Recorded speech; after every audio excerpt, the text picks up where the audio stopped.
नैसर्गिक आपत्ती व मनुष्य निर्मिती आपत्ती पासून विद्यार्थ्यांनी स्वतःचा इतरांचा बचाव करण्यासाठी विद्यार्थ्यांनी आपत्ती व्यवस्थापनाचे धडे घेऊन आयुष्याचे संवर्धन करावे असे प्रतिपादन नायब तहसीलदार राजकुमार धनबाते यांनी केले।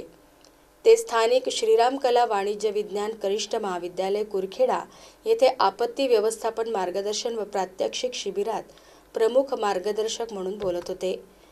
यावेळी प्राचार्य नागेश्वर फाये व शिक्षक वेदांत शिरपूरवार यांनी विद्यार्थ्यांना प्रत्यक्ष आग लागल्यानंतर प्रथम कोणते उपाययोजना केले पाहिजे या संदर्भात माहिती देऊन अग्निशमन यंत्राचा उपयोग कशा पद्धतीने करावयाचा हे प्रात्यक्षिकाच्या माध्यमातून विद्यार्थ्यांना सांगण्यात आले। एवढेच नव्हे तर नैसर्गिक आपत्ती, वीज, भूकंप, महापूर यामधून विद्यार्थ्यांनी घ्यावयाची काळजी या संदर्भात सखोल मार्गदर्शन करण्यात आले।